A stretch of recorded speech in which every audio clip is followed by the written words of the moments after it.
Hello, everyone. My name is Joe Paprocki. I am the National Consultant for Faith Formation at Loyola Press, a Jesuit ministry in Chicago. Welcome to Seeing with the Heart, a webinar with Father Kevin O'Brien, who, as you can see, is in the house, and we'll be introducing him in just a moment. And just a couple of things to tell you about our webinar. We are in the webinar format, which means that your cameras and microphones will not be functioning today. And you will just be hearing and seeing myself, Father Kevin, and my colleague Denise, who will come on at the end with Q&A. So I just want you to be aware of that. You should be able to hear and see me and Father Kevin right now, and the screen showing his new book, Seen with the Heart, that he's drawing from. Also want you to know that we invite you to use the chat right now, as many people are, to introduce yourself. Let us know where you're from. We have a worldwide community today, and we thank God for that. Such a blessing to have so many people gathered together in this virtual but very real space. And we also want you to use the Q&A for your questions for Father Kevin. Use the Q&A throughout. My friend Denise will be staying on top of that and monitoring that. And then towards the end of our presentation, Denise will have some questions that she will forward to Father Kevin to answer live. The recording of this webinar will be available very soon on ignatianspirituality.com. So you can watch it all over again because you just can't get enough of Father Kevin, or you can share it with your many friends who can, of course, benefit from learning how to see with the heart. So let me tell you a little bit about our guest today. Father Kevin O'Brien is a Jesuit priest, and he is currently leading the effort to establish the first Jesuit community college on the East Coast at Fairfield University. Father O'Brien has taught theology and spirituality at Georgetown, Santa Clara University, and Fairfield, and he is the author of the award-winning book, The Ignatian Adventure, Experiencing the Spiritual Exercises of St. Ignatius in Daily Life. It's on my bookshelf in my family room downstairs. He was born in Canada, raised in South Florida, and Father O'Brien actually practiced law and taught high school before joining the Jesuits in 1996. Welcome, Father Kevin. Thank you for being with us today. Thanks, Joe. Great to be with you all, and wonderful to see so many friends. I see a number of people from my home country in Canada. I grew up in Florida, so shout out to my friends in Florida, Nice. and really wonderful to see so many friends from my travels as a Jesuit from Philadelphia, Atlanta, here in Fairfield County. Wonderful to see you all. Isn't that great? And now you're making a few hundred more friends all Yeah. over the world who can say, oh, yeah, I was talking with Father Kevin for an hour or so the other day. It really is wonderful. And so you're going to be drawing from a new book that we're very happy to have published here at Loyola Press, and it's called Seen with the Heart. And rather than me reading the blurb that comes from our website, Father Kevin, tell us about the book. Tell us what it's about and why you wrote it. Well, this is a book that attempts to translate the Jesuit or Ignatian tradition to a very broad audience of people. In another sense, it's an introduction to Christianity to a broad audience, because the spiritual exercises really are an orientation to the Christian tradition. That's how Ignatius welcomed other people into a deeper spiritual conversation. I think that's how many Christians and frankly those who are not Christian now are experiencing the exercises as a way of coming to understand the Christian tradition and what it means for them. And it's based on a class I taught for a number of years at Georgetown University that was mostly seniors who were exploring questions of faith and of meaning and wondering, where they fit in to the church, or if they weren't Catholic, how they find deeper meaning in their life, or who is God for them as an adult. So much of the book is really based on the questions and the longings and the hopes and even some of the pain of younger people I taught for many years, and was finally happy to have a chance to actually put it down into a book. And this is a very personal book, Father Kevin. As I read through it, you tell a lot of stories about this. So that was your MO for delivering this message. Yeah, I mean, part of it is, the Christian tradition is a story. I mean, it's a story that, dates to our Jewish roots and through the story of Jesus and the stories that Jesus told, the parables, really, which I share some of them in the book. Ignatius's own story and the story of people he encountered.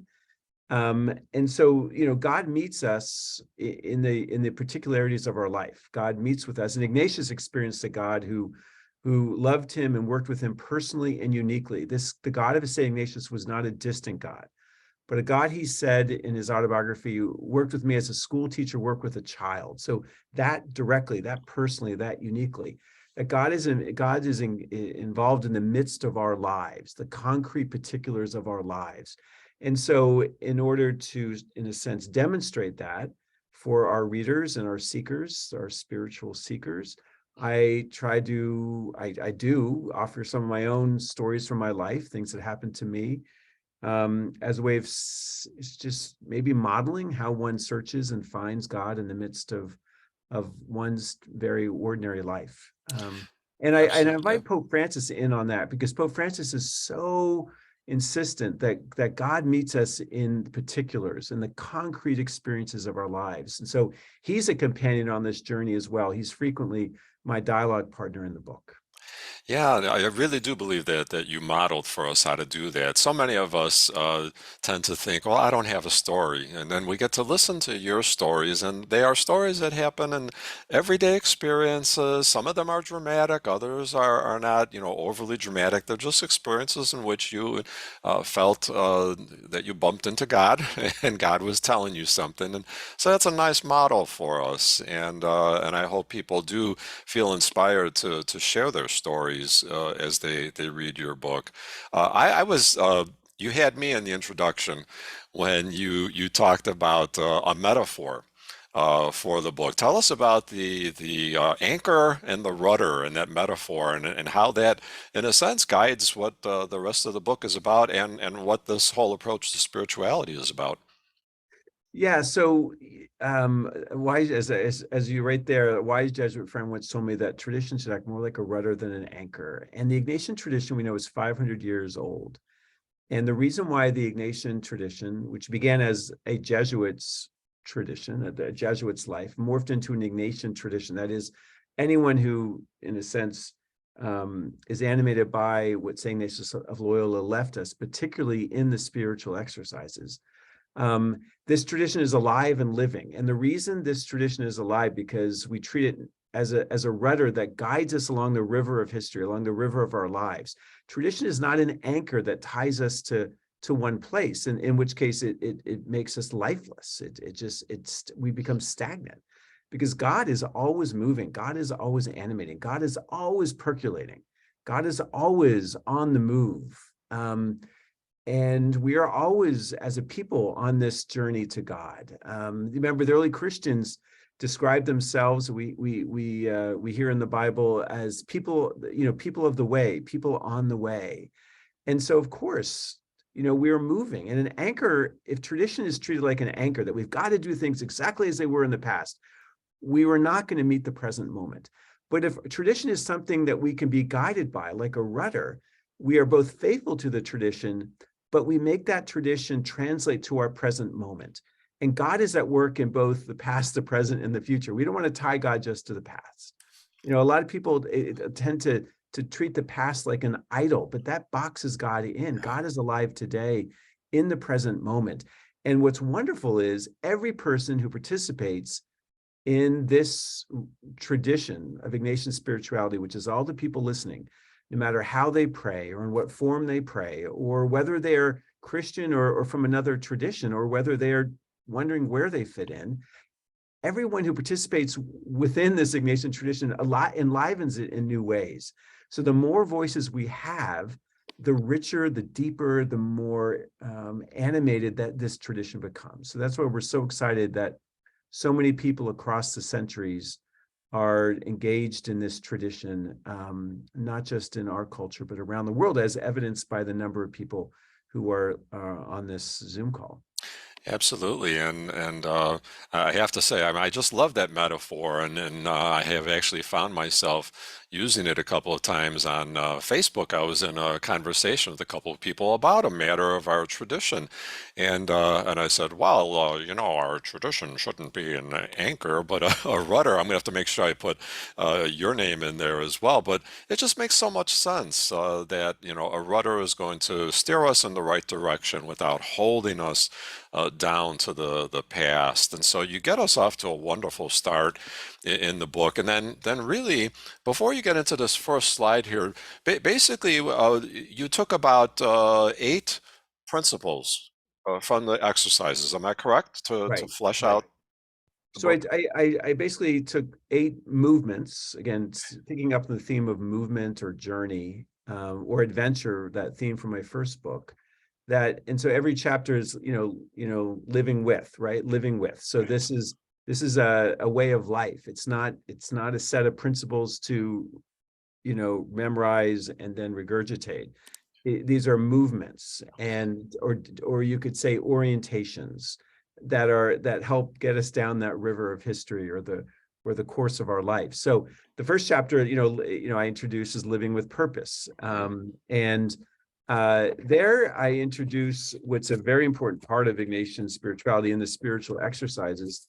I introduce the first principle and foundation, which Ignatius has at the beginning of his book, and it's basically a mission statement for the human person, as Ignatius wrote it in the spiritual exercises. And the very first line is, and I will contemporize the language, Sure. but essentially it's, we are created to praise, love, and serve God and our neighbor. And then he extrapolates on that. But that's the first line. We are created to praise God, praise, love, and serve God and our neighbor. That, he said, is the mission of the human person. So in Yeah. a sense, it's if we're on the boat and we have our eyes set on the distant horizon, every sailor knows you've got to have, while your hand is on the rudder, you've got to keep focused at some point on the horizon, or else you're going to go way off course. And so in a sense, this first principle and foundation, helps us stay focused on our end. So I invite the reader to think about, what is their mission statement? What is primary in their life? And the goal there is so that we do not become distracted from what is secondary. And I share some stories about, how in my own Jesuit life, I've sometimes lost focus. Like I got distracted I would describe a time early in my Jesuit life where I was in Mexico, and I was getting very distracted with all sorts of needless fears and worries and anxieties. And I lost focus on why I wanted to become a Jesuit, which was to help people. I wanted to, as Ignatius said, I want to help souls. And if I just stay focused on that, all the fears and anxieties, they're just distractions. They're natural, but they're just distractions. So I just think that type of paying attention, so that we, as this is a line from T.S. Eliot, we don't have the experience and miss the meaning. That's from the four quartets there. Yeah. And so we got to keep that horizon in view for us. And so in the successive chapters, I describe, well, we need to stay focused on the end, but we also have to pay attention to what's around us too. It's sort of this progressive vision. Like if you've got glasses, Right. you can look up and see the distant horizon, and you look down and it's a little bit closer. You got to keep doing both. But this first chapter is, okay, what's your purpose? What's your meaning? And your ultimate meaning, and these are some ways to stick with it. There were a couple of things that came to my mind as I read that chapter. The first was that whole idea of keeping your eye on the horizon. I first really learned about the importance of that when the tragedy of John Kennedy Jr. crashing his plane into the ocean, that they surmise that it was just so foggy and cloudy that day that he was not able to see a horizon. Right. And if you can't see the difference between the water and the sky, it's very dangerous. So it was the first time I ever came across that, realizing, oh my goodness, that happens in our lives too. We do lose track. We do get lose focus and get distracted. The other thing that came to my mind was how charismatic your beginning is. The charisma is to be a concise statement of why we believe in Jesus Christ. And I think the principle and foundation is, in a sense, very charismatic in that way. It's kind of the elevator speech of Ignatian spirituality. What's it all about? Well, here it is. Here's the principle and foundation. So those were two things that struck me as I was reading that. Just a wonderful way to get us into talking about keeping our focus, and then you take us in next to talking about questions in our lives and the place of doubt, which I was just telling a friend the other day. We were on a walk and he mentioned doubting Thomas, and I said, now there's a guy who gets a bad rap. you know Doubting is not a bad thing. So tell us your thoughts about this notion of asking questions and experiencing doubt. Right. So this really comes from the experience of my students who naturally in college at that age and hopefully much later in life, all throughout life, they raise questions. But often many of them were told, well, you can't question your faith because then that means you're not a good, whatever, Catholic, Jew, Hindu, whatever. So like, well, no, I mean, actually, God made us to question. So questioning is good. And I offer some reflections both from the Jewish and the Christian tradition on the value of questions. Like God made us to question. That's how we were built. From the age of 2, we started asking questions. And so questions are healthy and good as long as they're the right kind of questions. I quote a real hero of mine, Monica Helwig, who was a great theologian, as a woman in the forefront of theology in her time after Vatican II. And she describes theology as faith seeking understanding. Faith seeking understanding. That's a St. Anselm's definition. And then she says, well, listen, to believe means to understand, and to understand means to be asking questions. How do we understand without asking questions? So we naturally ask questions, but she says it has to be the right kinds of questions. Because we know if we turn on the TV or watch the web, we know that some questions are gotcha questions. I'm going to Yeah, question in order to tear down. yeah. She says, no, those questions are not what we're talking about. Questions that will animate the tradition and keep it alive are those that are sincere from the heart, are authentic, which engender deeper conversation. I mean, those are really great questions.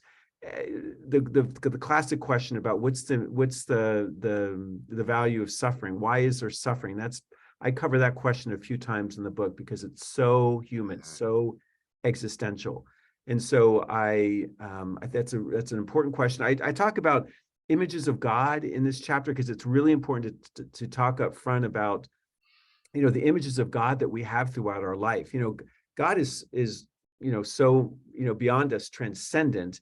We need images to sort of reflect that God who is close to us. And so we come up with words or images, God up in the clouds, God with the beard. Those are fine if you're younger, but as we get older, we need sort of more vibrant images of God. And so I explore the history of images of God and how we have to be careful. Some images of God are very, very helpful, and some can actually restrict us. So spend some time talking about that, and it's important to interrogate those images of God in a very healthy way. So the goal here is so that we don't domesticate God, that we don't make God a reflection of ourselves. Instead, we try to image the God who created us, and we don't want to domesticate God or box God in. Pope Francis talks about, God being a God of surprises. So we want to make sure that God will always surprise us. And you're right. Doubting Thomas, I propose as a hero in this book because he dares to question. Sure. And I love Jesus's response to him. He doesn't berate him. He doesn't make him feel bad. He just says, he shows up and says, here I am. Mhm. And I think because Jesus showed up, the risen Lord showed up, Thomas said, I believe. So it's a beautiful Yeah, validation of the point of questioning that only deepens a relationship. Thomas had one definitely. of the most profound statements of faith in the Gospels Yeah. because that relationship was deepened, fermented by good questioning. My Lord and my God, the words that many of us think in our heads as the Yeah. host is being elevated at the consecration during Mass. Do you get the impression that sometimes those of us in ministry feel like we have to have answers to all of these questions? I know a priest friend of mine said that as when he was a young priest, at funerals and wakes, people would often come up and say, "Father, why did God let this happen?" And he tried to give answers to those. And then he realized now as an older priest that they weren't really asking a question. They were just saying, ouch, it really hurts, but it comes out in the form of a question. So now he just says, I know, and says, I'm here with you. Do you think sometimes we in ministry think we have to have answers to everything? Yes. And I think it, but I think it models very good because we are all in relationship with God who is holy mystery, as Karl Rahner put it. And so it's okay to not have all the answers. And in fact, good theology is always ending every sentence, as a great theologian said, with an ellipsis, dot, dot, dot, like Mm, no complete answer. I And like so that. and I think what people want from us is presence more than answers. Yeah, I've had that experience a number of times when I do Q&A with people after a presentation, and they'll ask me questions that I say, if I had the answer to that, I would have written the book and retired on the royalties a long time ago. There are just some things that, we bow before and say this is a mystery, and but I trust God in the midst of it. And when we do that, it draws us into a deeper relationship, as you said, and that the next movement that you explore is the notion of living with depth. And you talk about practicing a radical attentiveness. So tell us what you're thinking about in terms of this notion of living with depth. Well, this goes to the point I made earlier about, we have our eyes fixed on the horizon, which we need, but then we, at the same time, we got to be always attentive to what's happening around us, to find God in all things, as Ignatius wrote. So it's sort of that balance, that dual vision there that we need to keep. But Ignatian spirituality, or Jesuit education for that matter, is really about depth. In what another Jesuit described as, in a culture of superficiality, and Pope Francis talks about that, we need to be practicing depth of thought, depth of prayer, depth of thinking, depth of service, depth of loving. Mm. And so I spent some time talking about depth in this chapter. And I refer to my favorite here, Nicholas Carr, an author, writes about technology, said, and I'm paraphrasing him, I used to scuba dive in a sea of words, now I only jet ski. Right. I And so love that that to one. me is like, yeah, our attention spans have diminished, and we are sort of skipped the surface. And of course, sometimes we need to live on the surface because we only have so much energy and we need to relax sometimes, but we're creatures who are made for depth. And so we need to depth. And so I spent some time talking about depth of seeing and of feeling. As we walk around, are we attentive? And this is where the attentiveness is so critical. Are we attentive to what's happening around us? Because God is trying to get our attention now. We are so fixated on the past. Either we're building monuments to ourselves in the past, or regretting the past, or we are anxious about the future, or planning for the future, that we are not attentive to the present. And so I spend some time with Alice Walker in The Color Purple. That line, Mm, think I have it right. I think it pissed God off if I walk. If I think it pissed God off if we walk by the color purple in a field and not notice.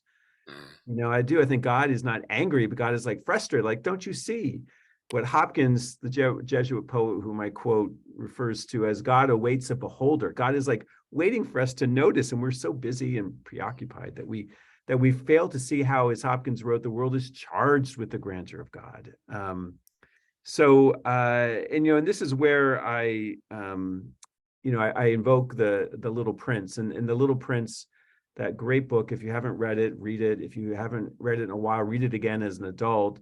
In the Little Prince, this is where we get the title of the book. He writes, "It is only with the heart that one sees rightly. What is essential is invisible to the eye." And so what allows us to see deeply and to hear deeply is because we engage the heart, not just the physical senses. We need both of those. And so, Jesus lived that way. He saw deeply. He saw people deeply. He didn't see the sinner, the tax collector, the right. woman estranged from her kin.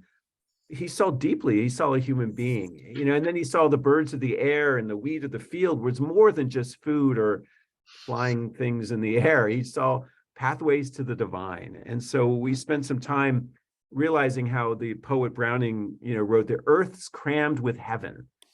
Earth's crammed with heaven. So I offer some exercises in how we can tune our senses and our heart to really try to live more deeply. And that's a much more meaningful life.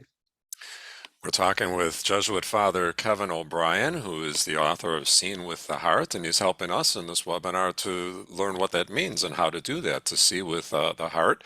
A reminder, if you have a question about anything that Father Kevin is sharing, please go into the Q&A feature and type that question in. I see there's already a handful of questions there, and my colleague Denise is guarding those questions and sorting through them, and in about 20 minutes we're going to turn those questions over to Father Kevin. Father, we chose to put on this slide a picture of this fellow washing dishes, and some people might be like, why the heck did they put that picture up when we're talking about living with depth? Yeah, well, the great Buddhist monk died last year or the year before. Thich Nhat Hanh, had this wonderful book called The Miracle of Mindfulness. He said, when you're doing the dishes, do the dishes. That's mindfulness, right? When you're doing the dishes, do the dishes. Don't fret about the past. Don't worry about the future. Stay that focused. And so I offer some exercises to practice that type of attention. I love that. I mean, it's so it reminds me of the Little Way by our little flower saint, Saint Therese. So even in the smallest things that we can experience that depth. And so the next movement that you invite us to explore is the notion of living in freedom. And freedom, I think, is a concept that's so misunderstood in our culture and our society. But it has an important role in the spiritual life. So tell us your thoughts about this notion, and what did Saint Ignatius teach us about living in freedom? Yeah, and so this is where we hear some resonance with Eastern spiritualities of the modern day, where we're speaking about interior freedom, as distinct from license, which means I just do whatever I want. Right. Freedom, interior freedom, recognizes both the beauty of the beauty and the limits of the human person, and living out of that truth, that reality, actually leads to a more meaningful life. And Ignatius, in the spiritual exercises, in a sense, after what I've just described to you, those are the first movements of the exercises, where we become more attentive, more reflective, more grateful. We then move in the exercises to this consideration of sin. And so this chapter, I focus on sin, or in secular terms, a lack of freedom. And so I'm inviting people to think about sin in a different way that might be more helpful to people, because the language of sin has a lot of baggage onto it that has Yeah. alienated people. There is sin, but the way we talk about it and the way we deal with it can actually alienate people rather than invite them into God's mercy. Pope Francis is the great model of this, of inviting people into God's mercy and to God's freedom. And so we're talking about an interior freedom from all the stuff, all the baggage that we carry within ourselves that prevents us from being the person God calls us to be, that prevents us from loving. So it's being free of all this stuff, some of which is sinful, some of which is just human stuff, being free of all that stuff so that we can be free to love and to serve with greater depth. And so we consider different understandings of sin, which I hopefully is helpful. And again, sin is more than just breaking a rule, but violating a relationship. Sin, as what my friend Jim Keenan at Boston College describes, sin as the failure to bother to love, which is a beautiful way of the failure to bother to love. And so we look at some of the parables in the gospel. I spent a lot of time reflecting on the parable of the prodigal son, which is really a reflection on freedom and unfreedom. The unfreedom of the two sons, the freedom of the father who is so lavish with his love. Reflect on Zacchaeus a bit, and I don't know. So there's some people so Jesus did not give lectures on sin, right? I mean, he did talk about the Ten Commandments, and he did, but he actually does not give long discourses on sin. He tells stories, parables of people being unfree and wanting their freedom. I mean, that's what he wants. Again, all these rules that we have the from the Ten Commandments onward to modern day moral theology, all very good and important. But we don't, the point isn't to follow the rules. The point is to get the freedom that the rules point us to. Yeah. And so it's the Ten Commandments, for instance, or any moral theology, is really about how can we help you be a better human person, which will lead to your deeper joy and happiness. And so I try to hopefully invite people to a larger consideration of not sinfulness, but being loved in our limitation, being loved not despite our sin, but in the midst of it. And letting go of all that stuff. The image I propose, given to me when I was younger, again, a lot of all this stuff I've just learned from other people that I just pass on. And so I steal liberally from me. I mean, because this image was given to me by someone I can't remember.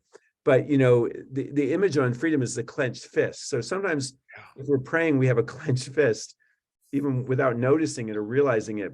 The image of prayer offer is the extended hands. That's the stance of freedom.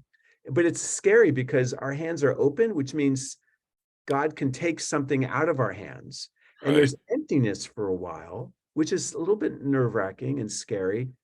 But we are only open so that we can receive something more that we couldn't possibly now imagine. That's the stance from fear to freedom, or from unfreedom to new life, that I discuss in this chapter. And you're borrowing there from Henri Nouwen, talked about the clenched hands and praying with open hands. So you didn't steal, Father. You're Okay, reappropriating. good, So good. that's a good source to borrow from. A couple of things that came to mind there is that this is mirrored in the penitential rite of the Mass. We call to mind our sins, but we don't dwell on them. We don't spend 20 minutes talking about how awful we are. We simply say, "I confess," and then the next thing you know, we're glorifying God because of his wonderful mercy. So it's a realistic approach, not whitewashing, but also not beating ourselves up. And then the last thought I had about that is I didn't realize that this notion of freedom was so integral, excuse me, to Ignatian spirituality, because a Jesuit colleague of yours, Father Michael Rossman, wrote a book for us at Loyola Press called The Freedom of Missing Out, as opposed to the fear of missing out. So they call that FOMO. And so freedom really seems to have a very central place in the life of the spiritual exercises and the spiritual life. So you take us next into, and I love how all of these lead one into another, and they mesh so beautifully, because when you talk about freedom, you said it's not license.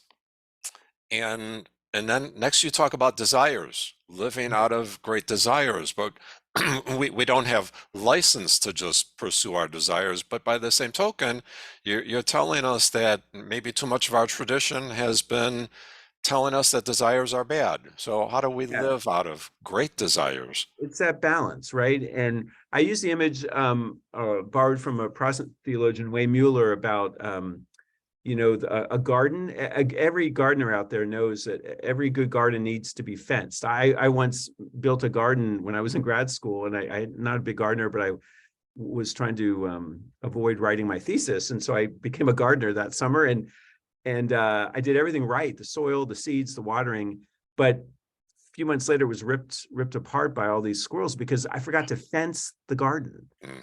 And every garden, every human life needs some fencing. Those are all those sort of moral guidelines, the tradition we talk about. But they're given to us so that we can flourish. So the garden, our life, can flourish. So we accept we accept some limits in order to be more free or more human. And part of that freedom is great desire. So Ignatius, I think, after, and this is a generalization, but where desires were under suspicion in the Middle Ages and some medieval theology as dangerous, as leading us off track, and desires were often sexualized, right?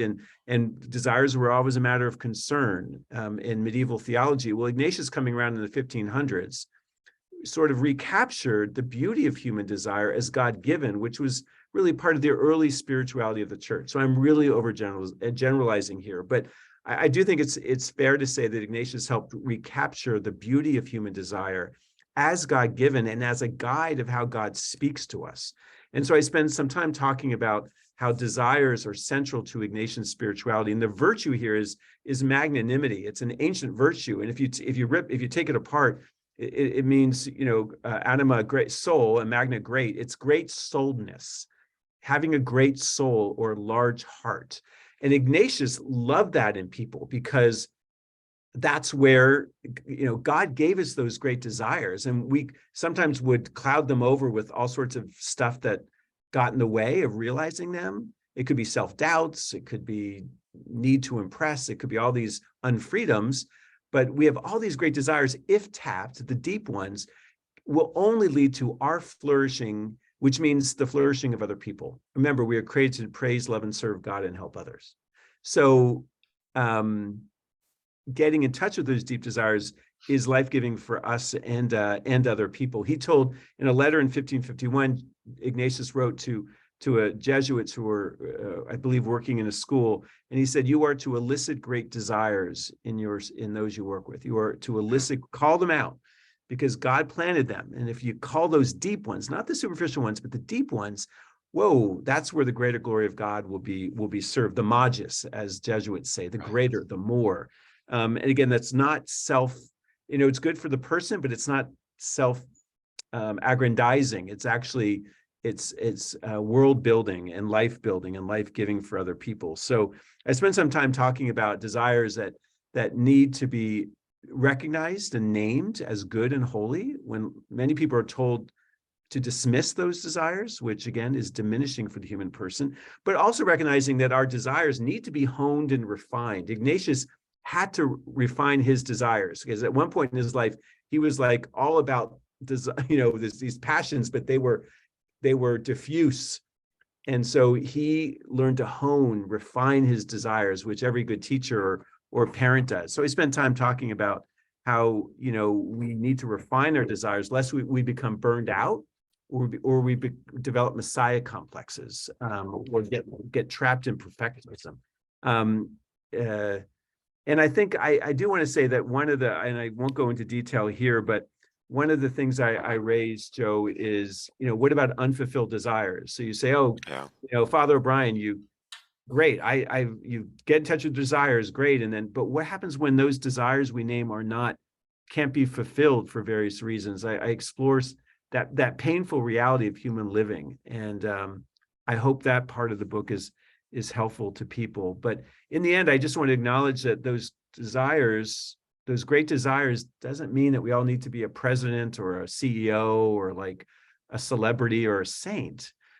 I mean, we just need to live out often a very, very, very human life. What Pope Francis said, do the little everyday things with a great heart open to God and others.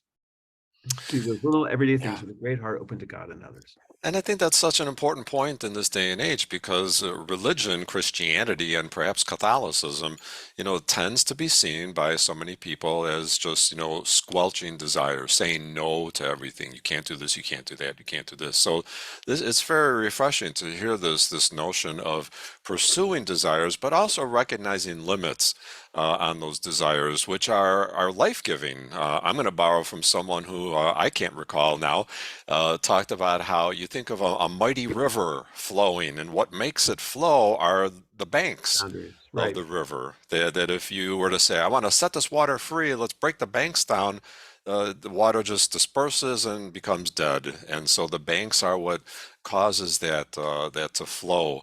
And I think out of these desires, out of that flow of energy, we're able to share compassion, which is where you take us next.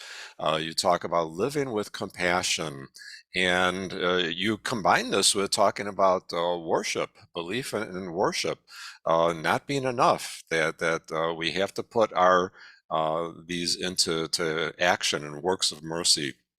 Tell us Right. about the Ignatian approach to living with compassion. And this falls from the bulk of the spiritual exercises, which is a meditation on the life of Jesus. Now, again, certainly accessible to Christians, but I do believe the exercises are available to those who aren't Christian, to try to understand who Jesus was in their own life, knowing that Jesus is meant for everyone. And so I spent some time talking about the centrality of Jesus in the spiritual exercises and Ignatius's desire for us that we come to know, love, and follow Jesus more closely, and really look at the model of compassion that Jesus is. However you describe the Jesus to you, whether as a Christian or otherwise, that Jesus is this model of divine compassion. What Oscar Romero called, Jesus's love, God's love walking on the earth, which is such a beautiful image. And I spent some time looking at the life of Jesus and in particular parts of it that most resonate with me. And I speak of this verb. Often Jesus is described as being moved with pity or moved with compassion. And I spent some time deconstructing that sentence to say that the Greek word there is Jesus was hit in the gut, hit in the bowels, actually. That's how deeply Jesus felt when he met someone in need. He was hit in the gut, and he saw the need, and it hit him in the gut, and then he responded. So I offer that as a model, and I raise some, modern day, parallels to people trying to live that way, whether it's Oscar Romero or my good friend Greg Boyle, and who works with the formerly incarcerated in Los Angeles, or others who are about the work of both service and justice. Service, helping the person right in front of me, which we are called to do in some way, but also works of justice, which is let's look at the larger systemic issues that cause people, that person in front of me and so many others, to suffer. So I speak a little bit about the difference between charity and justice, and I spent some time speaking about that all-important virtue of solidarity, or what Boyle calls kinship. So this is I treat as a really brief introduction to Catholic social teaching. So. Absolutely. And so we're about 10 minutes away, even less, from doing some Q&A with Father Kevin. And I see some questions popping up in the Q&A, so please put your questions there. And since I said we're less than 10 minutes from that, I'm going to zip it so that we can hear you. We want to hear you finish telling us about these next two movements. And next, you talk to us about living in hope, and you really do delve into the meaning of suffering and loss, as you hinted earlier. So talk to us about this notion of living in hope in the midst of suffering and loss. Yeah, and this is really, this goes back to the question that most all human beings have. This is where a common ground for people of any faith or no faith. Why suffering? And so I spend an extended meditation on this, relying on the theological tradition, on scripture, and on my own life. I describe the losses of my parents. I describe some other losses in my life. And hopefully, just by being vulnerable, naming those things, it might be helpful to other people. We have to Yes. be gentle here, because dealing with loss, we all experience it differently. I really, name how different ways that we've tried to answer it. The book of Job is the classic text in the Bible, and I spent some time talking about that book, saying, what are the answers that were proposed by that ancient Jewish text? And do those answers, do they stand today? I guess I want to emphasize here that the image for me is, we all have Good Friday moments and Holy Saturday moments. And the Good Friday moments are moments of physical or emotional suffering that we all experience. And then there's these Holy Saturday moments, where these in-between moments of like emptiness or loss, where I actually don't feel anything. I just feel there's this void. We all know that as well. And I just speak about those times and what are we to do? The grace of persistence, of perseverance, the need for presence and companionship more than quick answers. But ultimately, I propose, as so many others, that these moments that God has given us is just part of being human. It's part of the journey, that these are moments of growth and wisdom. What is it that we learn? We learn so much about ourselves. We learn about other people. We learn to be more compassionate. And I share some of the lessons of what I've learned in my own suffering, my own loss in my life. Elizabeth Kubler-Ross, I end with a quote from her in that chapter. She says, beautiful people don't just happen, they are made, right? Beautiful people just don't happen, she writes. And I say they're made, right? They're made. This is part of the chemistry that God devised, that part of our soul journey, our growth as people, would be moments of suffering, but that cannot be eclipsed from a hope. In the Christian tradition, what follows Good Friday and Holy Saturday is Easter. So I meditate on hope and what that means. And it's not a superficial optimism, but it's a hope that is grounded very much in reality. And Timothy Ratcliffe, a friend and great Dominican theologian, wrote, "By expressing hope, we bring it closer." So the need for us to name the hope and express it so that we can bring it closer. And I hope I end on a hopeful note at the end of that chapter, which is how the Christian story ends. Always, always, always, any Christian story ends with hope. It's a very beautiful chapter. It's a very personal chapter, and I thank you for being so vulnerable in that chapter and sharing so many of those stories. Again, modeling for so many of us. The last movement that you take us through is something that we associate with Ignatian spirituality, the discernment. And you talk about growing in spiritual wisdom, making good decisions. And it's a very up note to finish the book on. So, talk about your understanding of discernment and how it is something that we live in our lives. Yeah, so I'm going to just say this very generally, because that chapter, there's lots of, discernment is both an art and a science. So I sort of go through the science of it, because Ignatius had various rules, guidelines for us. And then ultimately, though, we have to apply it artfully in our own lives, being very, very flexible, which is so important in the Ignatian tradition. But I just want to say here, this chapter is key because it allows us to do all the other things. Discernment helps us live with purpose, help us find meaning in suffering, right? Helps us discern our restlessness, work with the questions, make choices about how to respond to human need, how to act compassionately. So discernment is really the way we do all those other things I describe in the book. And so I hope there I give some, I guess I rely very explicitly on the Ignatian tradition of discernment. Ignatius did not invent discernment. It's steeped in the biblical tradition and other spiritual traditions, but he popularized it. And he made it so practical that it has resonated with people, both discerning sort of what he says, the spirits every day, those movements inside of ourselves. Some of them are movements of freedom and some unfreedom. We talked about that earlier. Or discerning big decisions. I talked about those two levels of discernment, which are related, all with the intention of going back to where we began our conversation. The discernment is intended to help us live our purpose. We're created to praise, love, and serve God and help others, however you name your purpose in life. Discernment helps us get there, how to do it. And so lots of hopefully helpful advice for you when you get to that chapter. Yeah, and it made me think about how on Sunday at Mass we pray as a community the Lord's Prayer, "Thy will be done." And it occurred to me that I think we're supposed to spend the other 6 days of the week figuring out discerning God's will. To say, "God, your will be done." Well, what is God's will for my life and for this community and for our world? And so discernment is such an important tool. We thank the Jesuits for over the centuries teaching us about this notion of discernment, especially to our young people. It's so crucial.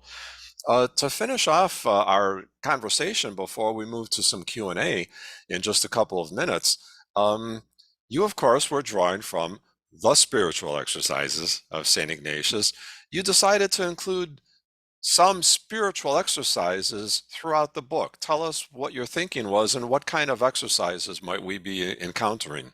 Yeah, so at the end of each chapter, for those who want to, because Ignatian spirituality is very practical, so to model that, I offer some exercises, some of which are found in Ignatius's book, The Spiritual Exercises, and some are related to that, but are of my own devising. So lots of different ways to practice, which I think are hopefully can meet people wherever they're at as they're on their journey. So I hope those are helpful. You'll find 4 or 5 exercises after each chapter.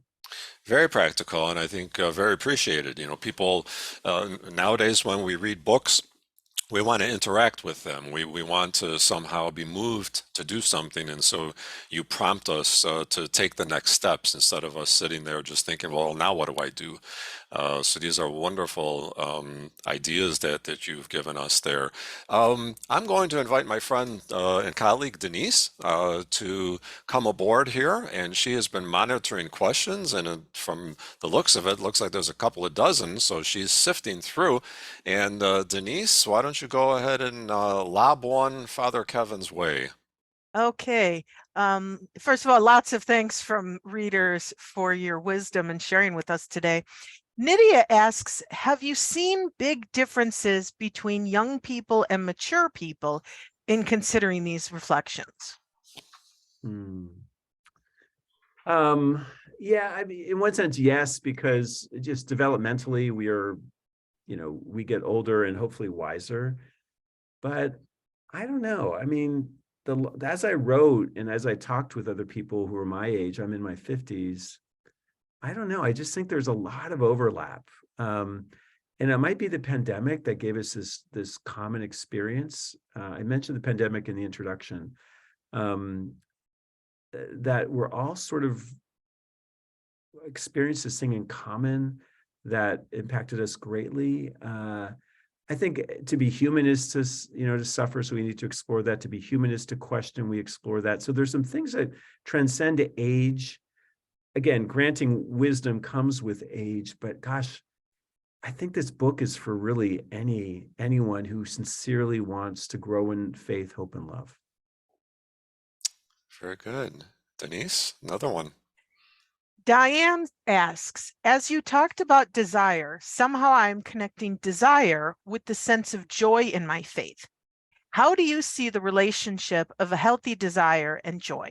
Yeah, so the point of those desires is, God's not trying to get us. Like, God wants our joy. Now, of course, joy doesn't mean we live a life without challenges, but it means that we will live a human life. And so if we're tapping those deep desires, those authentic desires, that means we're becoming the person God calls us to be, which will mean that we experience this joy of living that Pope Francis talks about so often. About we need to spread the joy of the gospel. And the more joyful we are, the better evangelizers will be, the better humans will be. And so I do think that, and that joy is not happiness, which happiness can be fleeting and superficial, and we can induce happiness, of course. Like when I eat chocolate on St. Valentine's Day, that makes me happy. It's a bit fleeting, but joy is that deep-seated, and I talk about this in the beginning of the book. Joy is that deep-seated sense of living the life God, living with authenticity. And I describe authenticity as is when what we do flows from the deepest sense of who we are. And when we live authentically, truly, we're joyful deep down. I'm reminded of Pope Francis saying Christians must not be sourpusses. I think one of the most wonderful papal declarations of all time, so plain and simple. And you mentioned that goes hand in hand with evangelization, that we're not going to be able to successfully invite people to follow Jesus if we look like sourpusses. But again, not just painting on a happy face, but really having a deep down gladness that can't be taken away from us. Denise, we have time for a few more. Okay. Patrick wonders how a control person can come to love and feel God. So more feeling versus controlling the situation, I think is what he's asking about. That's a tough one, because I like control. That tendency, that's an unfreedom of mind, right? And really, control is really induced by fear. We're afraid of something, right? We're afraid of letting go. We're afraid of change. We're afraid. So what I would do is explore what's behind the need for control. I actually talk about fear in that chapter on unfreedom or freedom. So that might be helpful for you, for others, because I do think behind control is fear usually. And if we can get to the root of that fear, again, fear is natural, it's part of life, but fear can, of course, get too far where it gets in the way. And I think that if indulged, fear can lead to a pretty unjoyful life, or a life where we get stalled, where we really don't grow. So I would say, look at the fear that might be behind control there. I'm also reminded of a 12-step spirituality in which the first step is admitting that we've lost control and we don't have control, that we have to reach for a power beyond ourselves. And that is actually healing. In our society, we think of that as weakness, and yet it's the first step to healing. Denise, another one. Lisa wonders if you could say more about the theologian who said that every religious concept or idea needs an ellipsis after it, and how she thinks you said it's connected to radical attentiveness. Yeah. So, and I'm I think I'm paraphrasing Karl Rahner there, that I don't think he said ellipsis, but I think in other words, every statement is incomplete. Any statement about God is incomplete, because God, who is holy mystery, who is transcendent, can never be reduced to one word. Oh, that describes God. And frankly, we say that if your beloved today on St. Valentine's Day, if you truly love that person, you can never fully describe who they are. You can describe their physical features and what they did, but that person is a reflection, an image of God, who is mystery. That person has a depth to them that can never be fully captured, even more so with God. So that's what I mean about how that the theology has its limit. Every good theologian has his or her limit to say, I'm going to say something, but there's no way I can say everything. Thomas Aquinas said it's all about analogy. We're all speaking of God by analogy, because we can never capture God. Thank God. Like we can describe something that's material, fully material. So that's what I'm getting at there. And I think that does require us, that radical attentiveness helps us see the different ways that God can be described. So you think about like how, thank God that we have so many more descriptions and understandings and theologies of God from, women and people of color, for instance, from other cultures in the Southern Hemisphere, that we lacked for centuries. That has only exploded our understanding of God, enlarged it in ways that really, confined our thinking and our praying before. Well, I wish we had a little more time for questions and answers, but we got in quite a few. And Denise, thank you for sifting through those, and Father Kevin for handling those so well. And thank you to all of you for submitting so many well thought out questions and deep questions. Um, Father Kevin, I want to thank you from the bottom of my heart and on behalf of all of the viewers and listeners who are with us today for sharing such wisdom with us about how we can learn to see with our hearts. We're very excited about the book. Congratulations on that. And just thanks so much for being with us today. Well, great to be with you. I really appreciate, and great to see so many friends on that chat as well. So thanks, everyone. Folks, you can find Father Kevin's book, and I should say books, that you see on the screen. But primarily today we were talking about Seeing with the Heart, but he also describes it as a follow-up in many ways to his first book, The Ignatian Adventure, which is also available in Spanish. And those are available at Loyola Press. You can go to store.loyolapress.com. You can call 800-621-1008, and during business hours, Monday through Friday, you're going to speak to a human being who's going to help you. And again, the recording is going to be available soon at ignatianspirituality.com. So once again, thank you to Father Kevin. Thank you to all of you for joining us today. And until next time, God bless.